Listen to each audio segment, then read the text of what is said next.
Hello, everybody. Oh, my goodness. How are we today? Good morning, or good afternoon, I guess, or good evening. Welcome to the live stream. We've got a few of us here already, which is fantastic to see. Thank you for being here. Laptop. So today is going to be the Q&A stream, which means we're not really going to be focusing too much on the composition. However, if there aren't any questions, if we are feeling like, I'd rather watch some composition today, then we can move into that. No problemo at all. But the Q&A means that the questions are really just out for the taking. You can ask any music-related question you'd like. You can ask a question about a band. Give me your best shot, and we'll see what happens. I love the challenge. I love seeing what I don't know, if you will, and fun stuff. How do you feel about metric modulation? I actually love it. Tim, thank you for the question. I knew you'd have one for me. Yes, so metric modulation, we're going to talk about that a little bit. I just want to say hello to a few of us here in the chat. We have My Gully. Welcome, welcome. Thanks for being here. We have Jane. We have Music Man. We got Carol. Welcome, welcome, everybody. It's just a pleasure to have you here. It's just so fun. And I hope we get some more people in the chat, which will be fun. So, what is metric modulation? That is a very good question. So, we're in the world of rhythms here today. And metric modulation was something that I really didn't quite understand when I was first learning about music. When I was first kind of introduced to the idea, it was like, huh?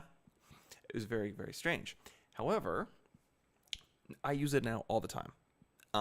Some of the music that I've written for the upcoming jazz festival that I'm playing for here this next week, that's crazy, it's next week, it's like less than 10 days, but there is music in there that has metric modulation. And so what I'm going to do is I'm going to pull that up, and hopefully we can get a really nice clear picture as to what is metric modulation. So rhythms have specific pulse. Rhythms have a specific meter. And what that means is that there is a specific kind of feel to it. Now, this is not to be confused with the actual tempo, right? The tempo is the speed in which you play. The meter or the feel is where you are feeling the beat. It's a little bit different. Hey, Rupert Spencer, holiday today for me. Usually I can only join on Saturday. Fantastic. Well, I'm so glad that you're here, rocking out with us. Thank you so much. Let's crack open. I think it's either this one or the other one. We'll have to double check here. But regardless, we're going to be able to figure it out. Okay, and then we're going to move the audio. So in terms of metric modulation, what is happening is you are changing the pulse of the music midway through the song, or at the end of the song, or wherever you can find, you know, a spot to change it. So Tim Kellaway, thank you so much. Yeah, don't forget to like this stream.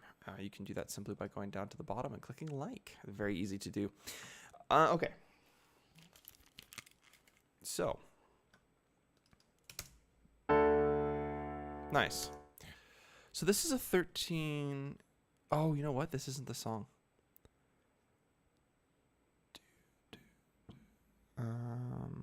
No, this is not the song. Darn it. Okay, I have to find the other one.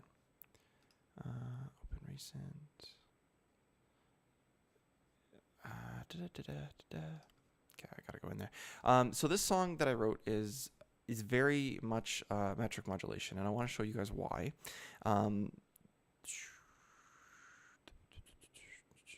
Yes. There we go. That's the one. Okay. So let's crack into this one. This one's called Armenia. Now, I wrote this song with a good friend of mine, and we wanted to really kind of challenge ourselves to write something that was really, well, metric modulation-y. And my friend being a drummer, this was kind of his bread and butter. So metric modulation is when you put two different kind of beats or feels, and you just change them abruptly, or you have one that kind of slows down and it's the same. So a good example of this is going to be later on in the song. So I'm going to kind of switch over to that. Let's go from C at 47.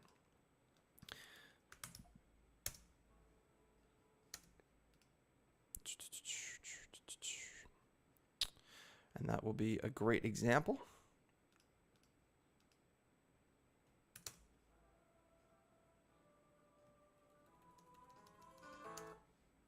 Why aren't we going through? There we go. Now we've got audio. Yay, happy days. So it's a bit of a weird, wacky tune, but it's a fun one.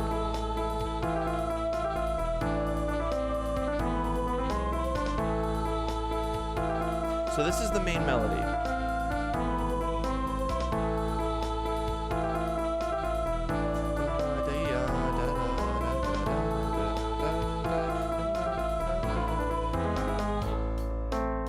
There we go.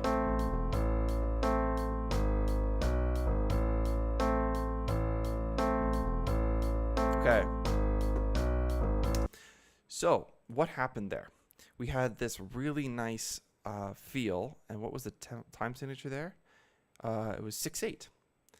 So really kind of, you know, not that crazy, but fun enough to make it sound a little bit different. So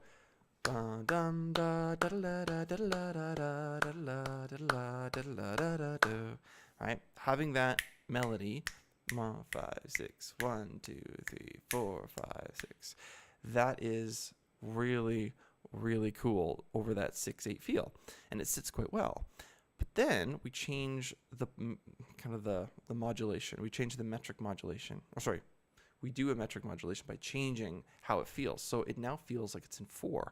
1 2 3 4 1 2 3 4 1 2 1 3 4 5 6 1 1 2 3 4 1 2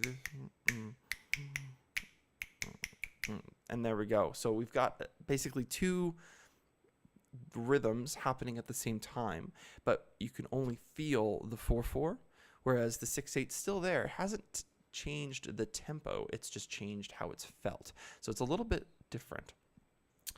Uh-oh, I've gone. Am I buffering? That's not good. Hello, can you hear me?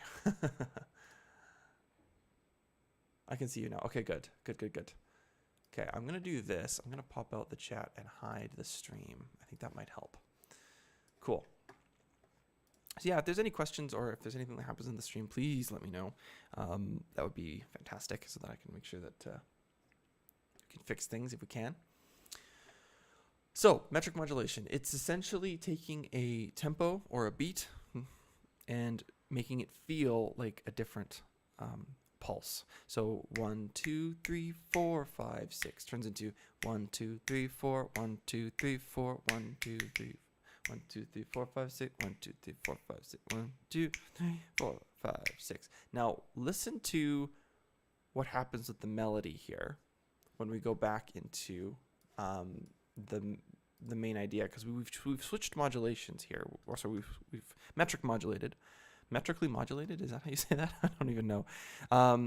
So let's go to 55, and we'll listen to how this sounds as it goes through. 1 2 3 4 5 6 1 2 3 4 5 6 1 2 3 4 5 6 1 2 4 5 6 1 2 3 4 5 6 1 2 3 4 1 2 3 4 1 2 3 4 5 6 1 2 3 4 5 6 1 2 3 4 1 2 3 4 1 2 3 4 5 6 1 2 3 4 5 6 1 2 3 4 5 6 1 2 3 4. So both of them are happening at the same time.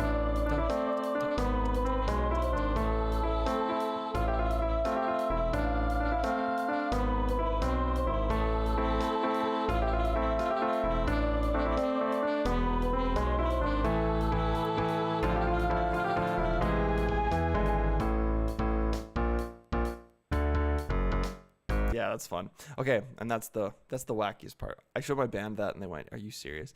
It's very funny. Yeah, it's fun. Okay, is this the basic melodies behind songs from India? Not quite. Um, the melodies in India are based around the Phrygian, I believe, the Phrygian mode or something along those lines. So it's got a lot of half steps as opposed to what's happening here.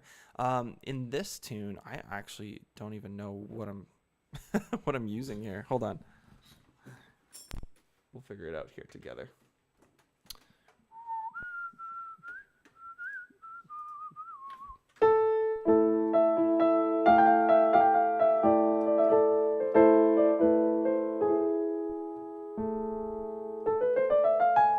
Just harmonic minor. That's what I'm using.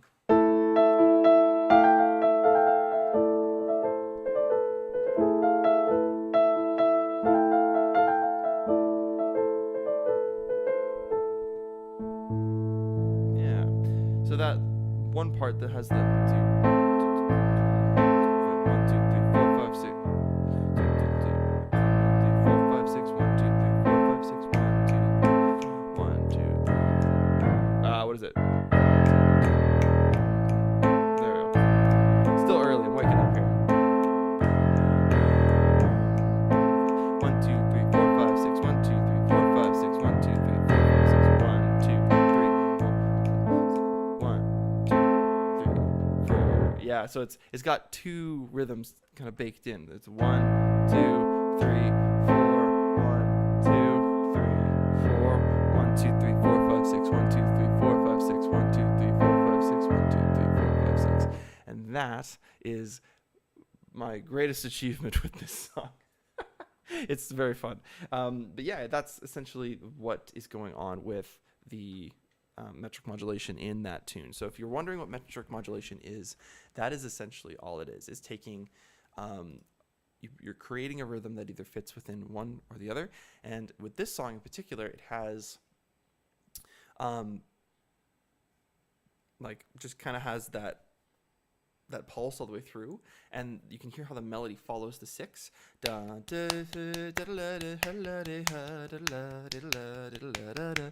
Right, but the metric modulation is happening in the left hand or the drums.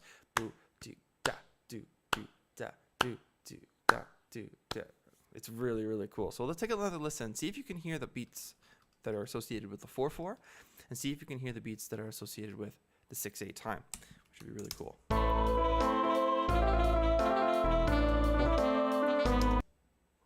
Let me show you the actual music here too. Missing buttons this morning. Let's try it again here. Here we go.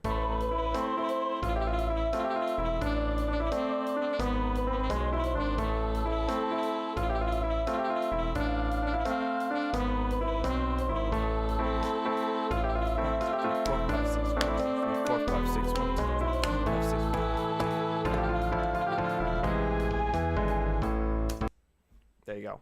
So you can hear how there's two different kind of meters at the same time.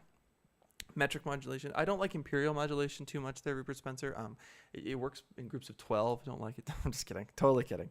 Yes, metric modulation versus imperial modulation. It's not like the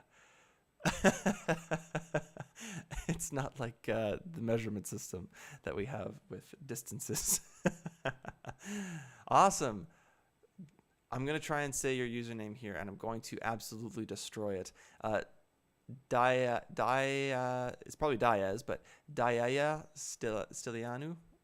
I apologize if I said that incorrectly. I got the last name, I think. So welcome to the chat.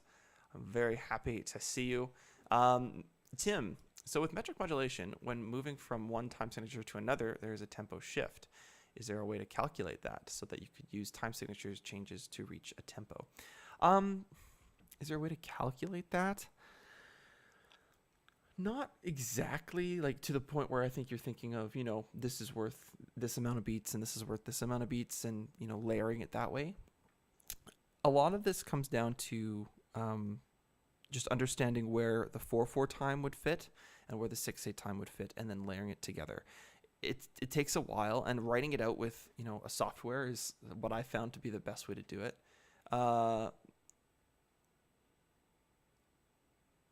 Yeah, you're thinking about the ratio. Yeah, of course. the ratio is technically like if you had like a 5/4, it would be 5/4. Like that's the ratio. There's no like, I can't sit here and tell you that there's a scientific method to it. The only thing that I've really kind of found works is when I have a metric modulation. So let's say I have 1, 2, 3, 4, 1, 2, 3, 1, 2, 3. That's a polyrhythm, but same kind of idea, right? Where you're having two rhythms at the same time. You can feel it differently, right? With the 1, 2, 3, 4, 5, 6, 1, 2, 3, 4, 5, 6, 1, 2, 3, 4, 5, 6, 1, 2, 3, 4, 5, 6, 1, 2, 3, 4, 5, 1, 2, 3, 4. Right? So does it change the tempo? No. It does not change the tempo. The tempo is still here. 1, 2, 3, 4, 5, 6, 1, 2, 3, 4, 5, 6, 1, 2, 3, 4. And because the 6/8 time is using eighth notes and the 4/4 time is using quarter notes, what's happening here is you're getting different accents of the rhythm. 1, 2, 3, 4, 5, 6, 1, 2, 3, 4, 5, 6. So each one is worth 3 eighth notes, or the quarter note is just 1 quarter note. So 1, 3, 4, 1, 2, 3, 4, 1, 2, 3, 4, versus 1, 2, 3, 4, 5, 6, 1, 2, 3, 4, 5, 6. You can hear there's 3 beats per shot. So that's what the melody's using there.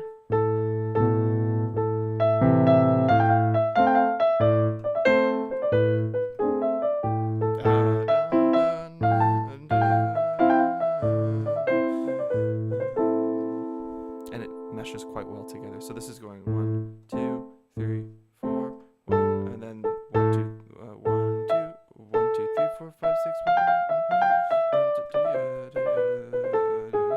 Yeah, it's kind of fun. So that's the metric modulation. I gotta practice that more. Jeez.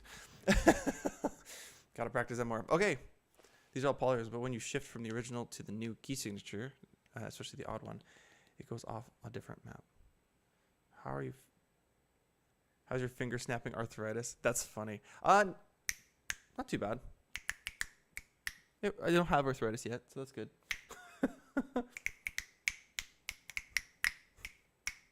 Nah, I don't know. Time signatures. Oh, so you're shifting time signatures. Got it. Got it. So that's just a time signature shift. If you're like, yeah, you're throwing a lot of different angles at this, and I think it can be simpler than you're making it, if that makes sense. So there's time signature changes, right? That is literally changing the values of each measure, right? So you're allowing yourself to have different combinations there. When you have like polyrhythms, that is like,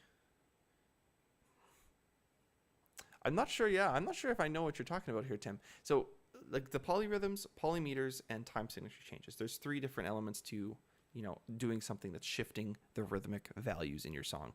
And the time signatures, that's like the biggest change you can make. You can change everything inside of the measure. Whereas the polymeters, right, that is where you're putting what we've just done here, where you're using a 6/8 feel, but you're making it feel like 4/4 time. You're putting 2 over top of each other. And sometimes you're accenting different elements of it in different spots of the music, and it's really fun. The other one, we had time signatures, we had polymeter, and then polyrhythm. So polyrhythm is what we've played before. I've showed a little bit of this on some of the other videos that I've made in the past, but essentially when you have a polyrhythm, you're putting 2 rhythms over top of each other. So if I have like 4 eighth notes and I put like 3 eighth notes underneath it, kind of thing, right? So it's 1, 2, 3, 1, 2, or yeah, 1, 2, 3, 4, 1, 2, 3, 1, 2, 3, 1, 2, 3, 1, 2, 3, and that's a polyrhythm. So drummers will be very, very specific with you on those, and be very well, some drummers, not all drummers, especially the metal drummers. My goodness, they love that stuff. Jazz drummers are using it more and more, it seems, in the modern music. So it's kind of fun. Yeah, Guish, hello, welcome. Thanks for being here. Fantastic to see everyone in the chat here today. This is great. Yes, but metric modulation is the shift from a 3 to a 4 by adding 3 in the space of 4 and then stripping the 4 away. Yeah, okay, yes, I understand now. That makes sense. So there are elements to this where you can take away some of the stuff. I never like to do that and go all the way, but you can. And I like to I like teasing it. So I like going one way and then coming back. I never go full through. Maybe I should just go through and change something completely. So yeah, what Tim's talking about here, for those of you who are following, is essentially you have like the meter, right? You're going along, and you have those two rhythms going at the same time, right? So it'll be like da da ga ga ga ga ga ga, right? And then all of a sudden it goes da da da da da da da, and it goes into something completely different. So you can kind of use that to your advantage, very similarly to what you can use with rhythms and bounce around and change things. So your music sounds completely different. You don't want to do it too much, because then all of a sudden your music becomes this massive maze. But yeah, it's really fun. So yeah, Gwish, thank you so much. I very appreciate that. I appreciate that a lot. Thank you. Thanks for being here. If you have any music-related questions, be sure to ask them in the chat. It'd be great. Lots of fun. Okay, I think I'm actually going to play some stuff here. I'm going to play some music.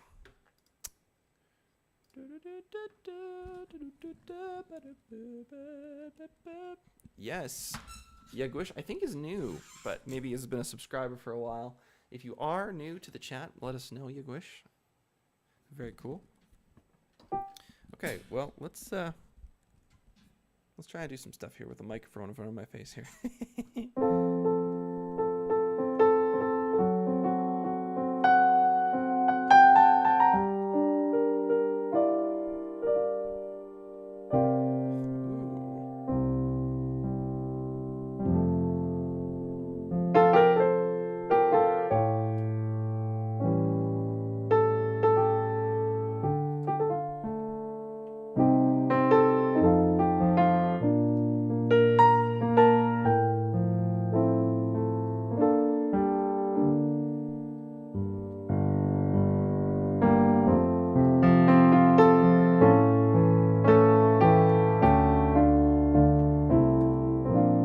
Try and put a metric modulation in here.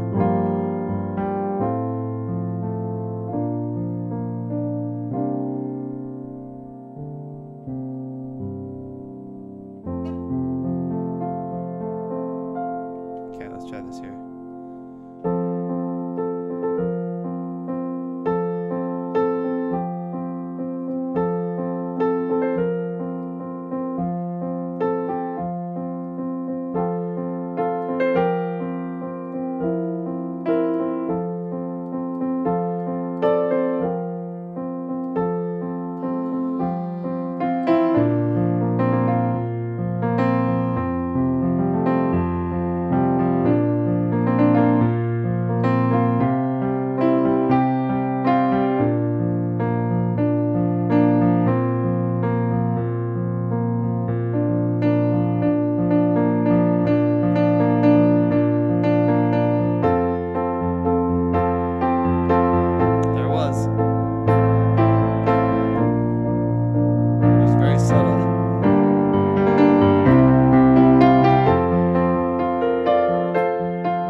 something fun. Do a little bit of metric modulation, and just for fun. There we go. Cool stuff. Okay. Hello, Mally. Welcome. Diaz. Thank you for hanging out. That was a lot of fun. Great stuff. Mally is just stopping by for a few minutes. Hello, Mally. Thanks for being here. Thanks for saying hello. Carol is here. Who else is here? Awesome. So sorry to hear of your pain. Yes. Hopefully you're feeling better soon. Oh, yes. Secondary dominance. Tim Calloway. You are rocking the theory, my friend. Yes. Cracked tooth. Oh, goodness. Oh, those are brutal. I'm so sorry. I didn't know that was the case. Oh, my goodness. Please take care of yourself. Rest up. My goodness. Okay, let's talk about secondary dominance. So Tim has introduced us to a new theory concept here, which is great.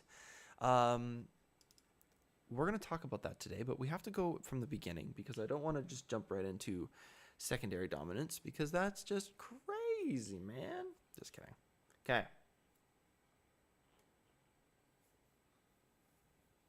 What happened to the at function for answering specific person? Is that something that we can do here? I thought we could. I think you still can.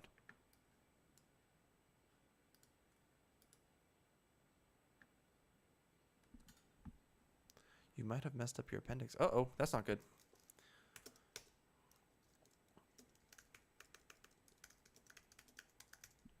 Let's see, does this work? Yeah, it does. Weird. To more than one? No, you'd have to do just one. I think. Weird. But I got time for theory. Oh, of course, Tim. Well, I hope you take care of yourself. And if you have to go, please go to the hospital. Appendixes are not something to muck around with for sure. Cool. I'm glad that explains it, Mally. So let's talk about secondary dominance. Before we do that, we need to talk about something very, very interesting. And this is the diatonic chords of the key.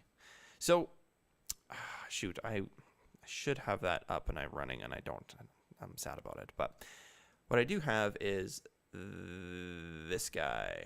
So the circle of fifths is a very important aspect to all music. And if you've never looked at the circle of fifths before, I've got a video on it. You can check it out. It's really cool. It's in the list of videos. It's got a circle of fifths on it, and it looks very similar to what is in front of you here. Go check it out. It's a lot of fun. But we're going to skip forward here, and we're going to talk a little bit about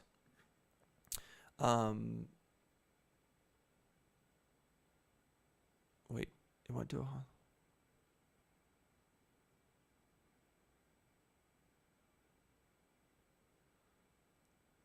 I see. Well, Tim, I'm not going to tell you how to live your life, but I mean, it's better to sit in a place where, you know, you can actually get help if something did happen. Because if you're at home and something happens, well then that's not good, because then you're going to be at home. Yeah, I think you should go to the hospital as soon as possible. It's like down the road.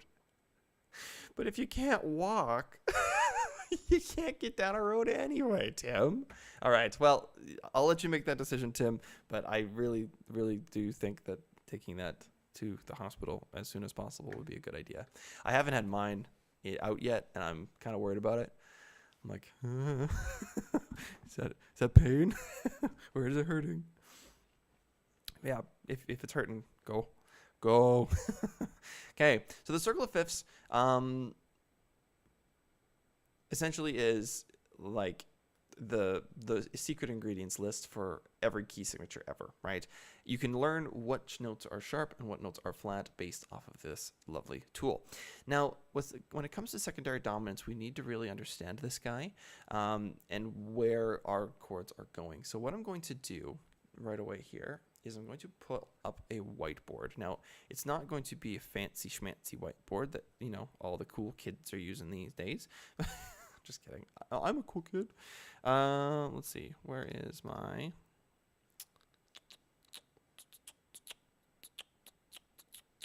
I'm looking for there. That's good. Cool.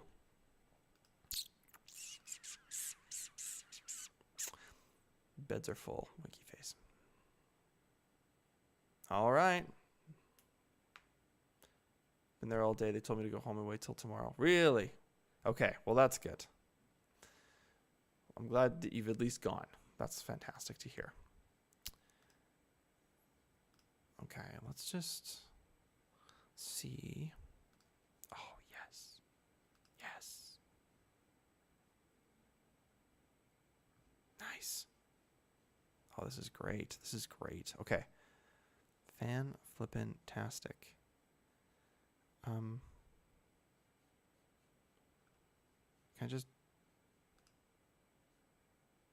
I just want to make a new whiteboard. No. Come on, man. There we go. Okay, cool. All right. This is actually going to be pretty sick. I'm excited. There we go. So here's the whiteboard. We're going to watch me draw absolutely terrible things. Okay. Actually, I could just do this. Let's do that instead. Yeah. So 1, 2, 3, 4, 5, 6, 7, and done. Okay, cool. So I'm going to make these spaced out a little bit more because this is going to be very, very helpful for us. 48. There we go. Nice. Okay, so now we've got what are the diatonic chords. Now I'm going to add just a little bit of a symbol here.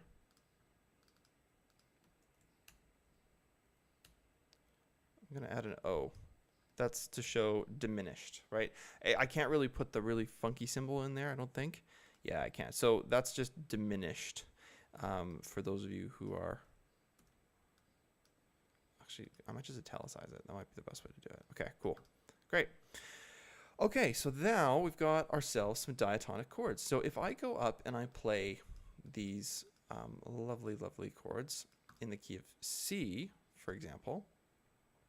So let's put the C major scale underneath. So we've got C, D, E, F, G, A, B, and then done. I'm not going to put the top one just because it's not needed. Fantastic. So now we've got ourselves some nice chords. I'm going to just maybe make these a little smaller so you can actually see what the heck's going on here. So why am I doing this? What's the point? Well, we're talking about chords and what they are doing in the key. So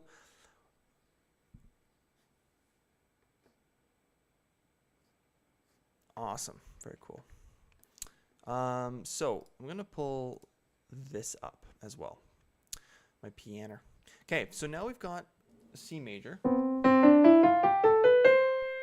Those are all the notes in C major. Fantastic. And if I build triads on them, right, now we've got a major chord, right? And you can see that this is just C, right? D minor, which is the second position. And if you look at the Roman numeral there, it is a minor chord.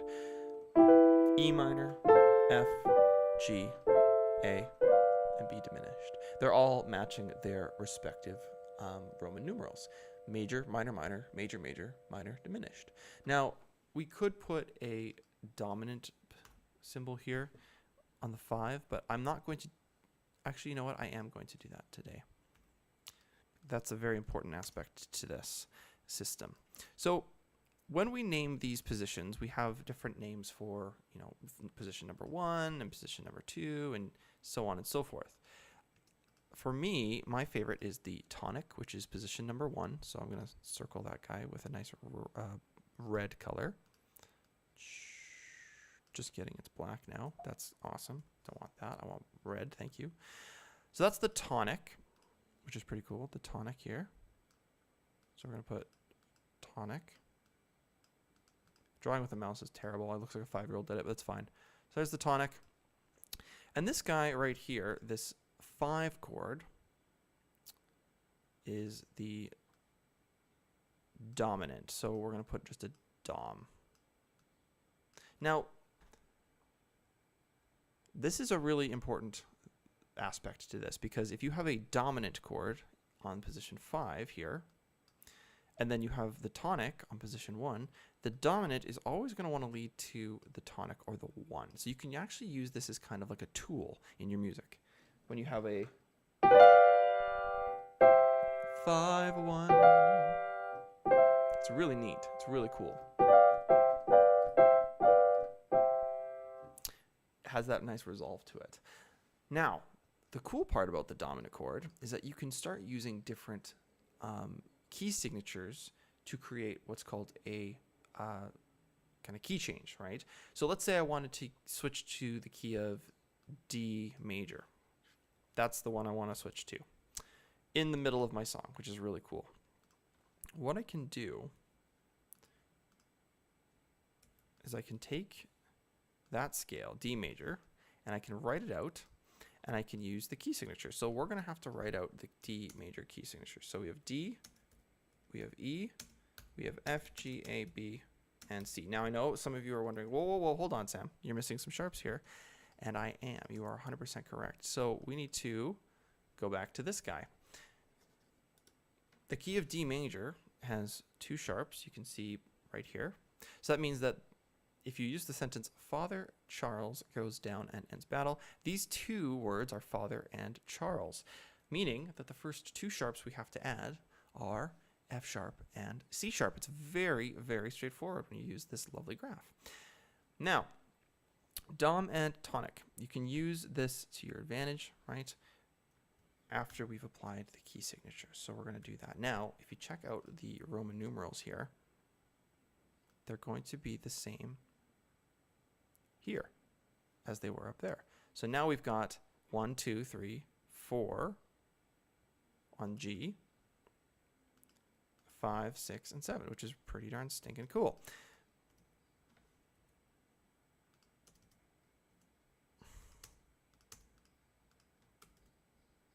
There we go. Awesome.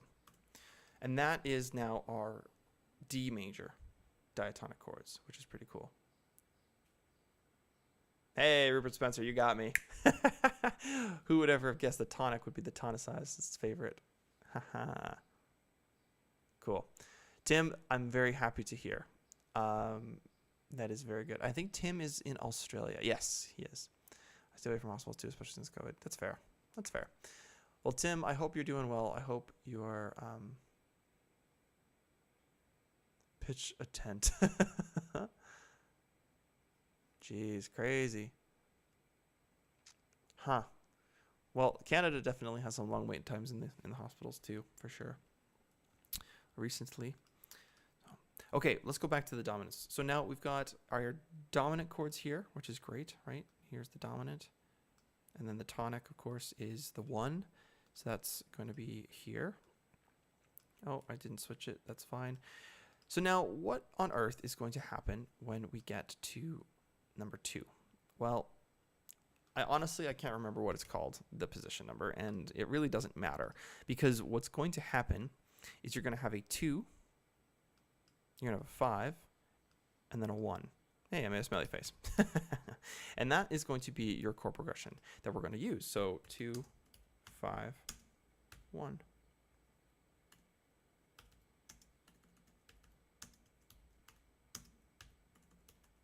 Now, this chord progression is one of the most common chord progressions used ever, and we're going to talk about how you can start using it right away if you wanted to start playing around with it. So a 2-5-1 is essentially how you can create secondary dominants, but we need to figure out how dominant chords work first. So when I have a dominant chord or a 5-7 chord, I have a chord that usually has just a 7 beside it, right? That is essentially the goal of the dominant chord, is to figure out where am I going to be going? Where is it resolving to? So you need to figure out where the 5 notes are away from that thing. This is 7. So 6 and 7. These are all just 1, 2, 3, 4, 5, 6, 7, but they're in little different patterns here, Tim, because of the minors. So the minor ones are lowercase and the majors or the dominants are uppercase. And then this one is a diminished chord, and it should have a little O beside it, but I can't put that O, so instead I've just made it a slant, italicized, if you will. Okay, so with this, the 2-5-1 chord, you can resolve to different keys. So if I have a 2-5-1, I could play E minor, which is going to be like this, 2, 5, or 5, and that D flat is a C sharp. Don't mind the little flats there. It's kind of a weird thing. I can actually change that to make it.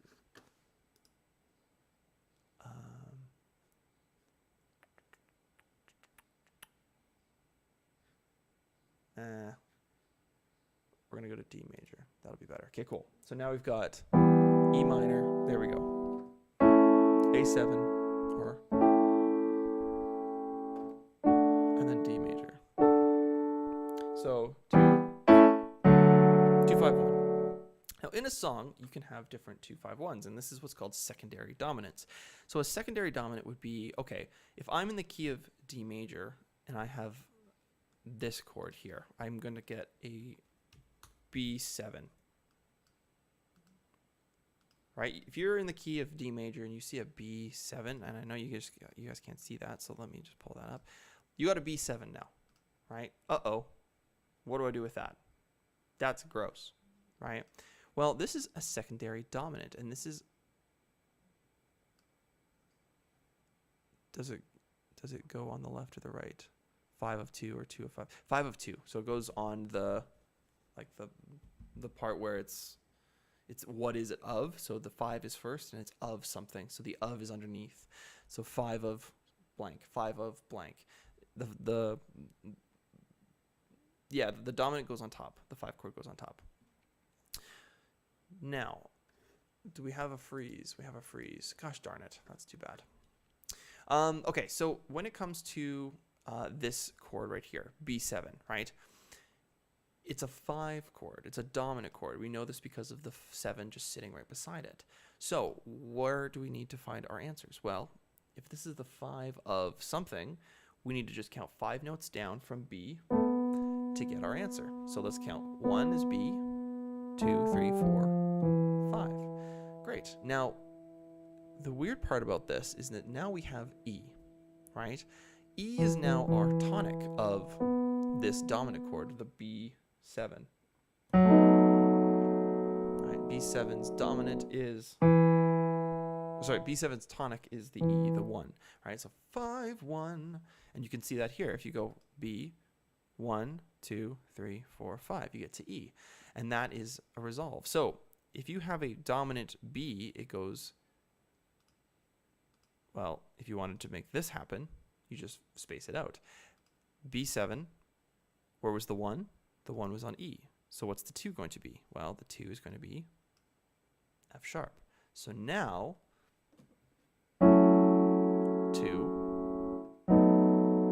5, 1, right? But because we're moving back into D minor, we have to play this as a minor 1, and this is where it gets tricky. So let me say that again. Because we're moving back into our original key, we have to follow the diatonic chords of the key that we started with. We are outside of our key here. We decided to explore, and now we want to go home. We're tired. We're cold. We want to, maybe we have appendicitis. Who knows? But essentially, if you have B7, right, that's a 5 of something, and it can also be a resolve to a minor chord, which is fun. So we have F sharp minor 7, which is the 2, and then we have the 5, 7, which is the 1, which is the dominant chord, the B7, and then we have the E minor, and look at this. This is the 2, 5, 1. So secondary dominants give us basically more tools to explore harmonies that are outside of our key signature. It is a very complicated and challenging aspect to learn and work on, but when you get it, you can start playing with some different chords. And I'm going to show you what that's going to sound like here with the piano. So let's keep our D major chord. There we go, that's D major. Okay, so now, so E is tonic short for JD. Kind of. Think of it as position numbers, not as numbers.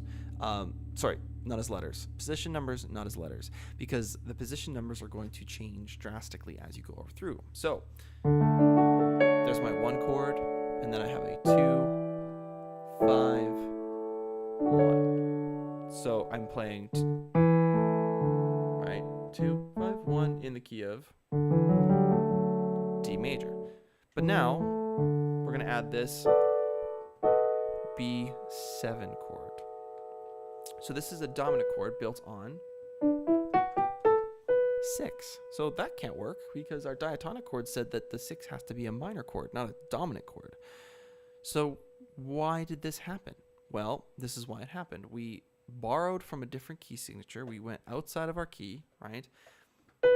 Now we're in the key of E minor, technically, but just the key of E for now, right? If you wanted to go to E major. So now this B chord is going to use those 4 sharps. This is why the circle of fifths is so important. If you don't know what the key signature of E is, you're never ever going to be able to figure out what those chords are going to sound like, unless you have a really good ear. Fantastically good ear. So there's my dominant chord now on the 6, so that means I have to go a 2, 1, 2, 5, and then 1. Now I can also resolve this to the minor, the E minor. Now why is that? Well, you have to look at why there are different minor scales, and that's something for another day. But essentially,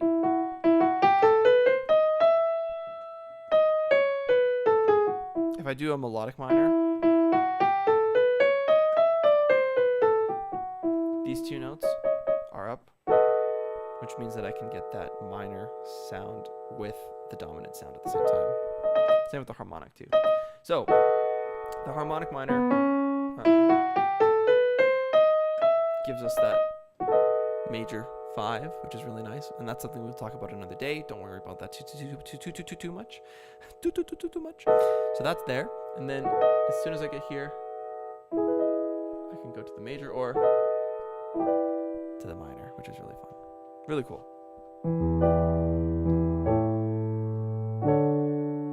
And then maybe I go make it minor for a 2. There's the 5. There's the 1. Now I'm going to make it minor,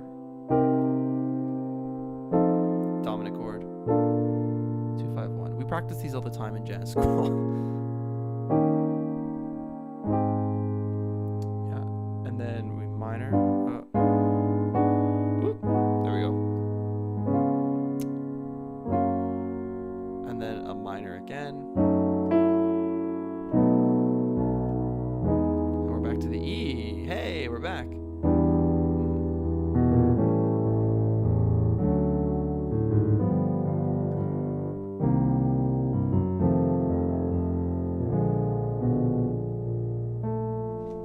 So you can keep going down the whole way, which is really fun, and you'll hear that a lot with some jazz tunes.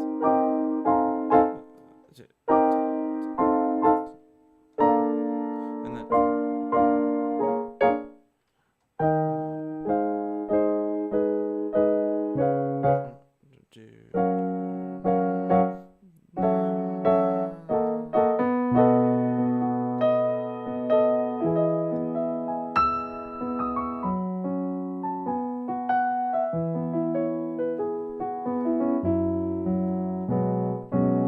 that's a 2, 5, 2, 5, 1, 2, 5, 1. Then you can add tritone subs. Yes, exactly. So that's that's the next step, Tim. And yes, you are 100% correct. So what we've just done is we've mucked up some different chords here, and we've used and borrowed from different key signatures. The next step in what Tim is showing us or trying to explain to us here is that when you have those chord progressions, you can change them by a tritone. making them completely different. And that's a very jazzy harmonic thing. We'll talk about maybe another day. I just want to let people digest that first, Tim. So you can ask me that maybe another day. Awesome. Who else has joined here since we were last hanging out in the chat here? We have Marcia. Hello, hello. Welcome, welcome. Thanks for being here. We still got a few of us here, which is great. Tim, you asked some great questions, my friend, and it's great to see. So I hope that everyone is following along, or at least getting something out of these conversations. It's a very big, mucky mess of harmony and melody, and if it's overwhelming, that's okay. And we talked about this last stream a little bit too. It's not about how much theory you know. It's about how you use the theory, right? And so yeah, that's essentially why we learn theory, to use it, right? But if we don't know how to use it, then why know it, right? And so you can kind of get away with, just using your ears. That sounds great. Ooh, that also sounds great.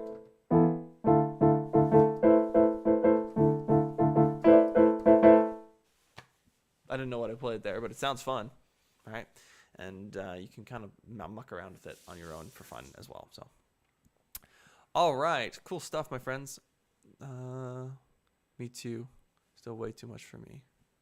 Yeah, no, for sure. And it's a lot. It takes a lot. I remember feeling the same way when I got to music school. It was really funny. I sat down in my desk, or in the chair, and I was like, yeah, I got this, in theory class. And I had done Royal Conservatory, so classical training and practicing and piano playing for years. I was at grade 8 level, and I was like, I got all the theory. I don't need to worry about that too much. It's all good. And yeah, we got through everything I knew in a month.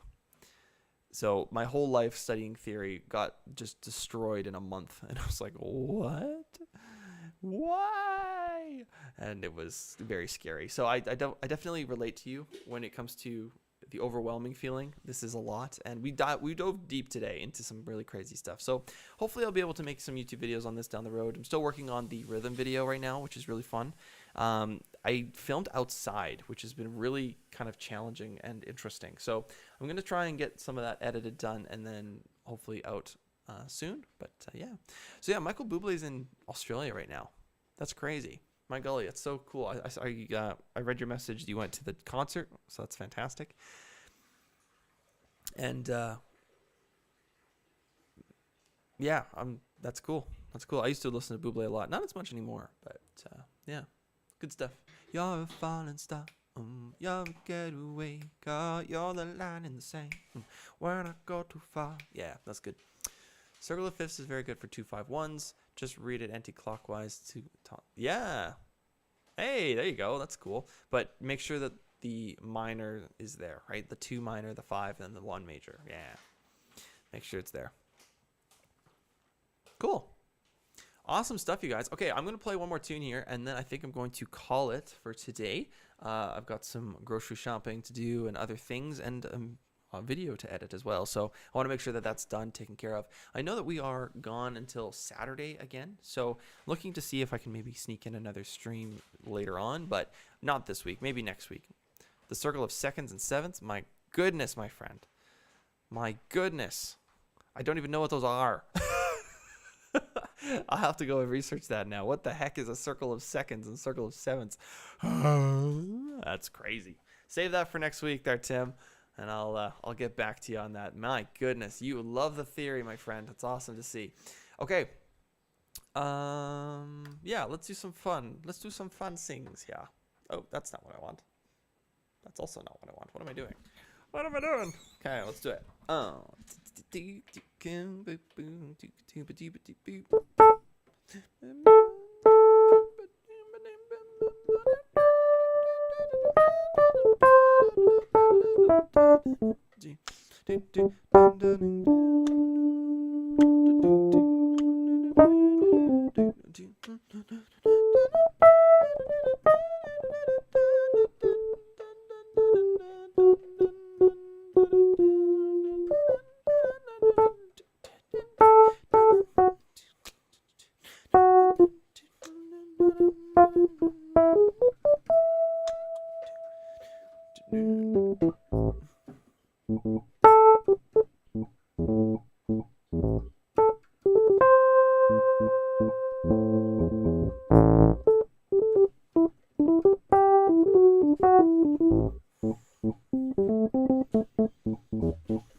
See you later, everybody else. Have a good rest of your day. Take it easy.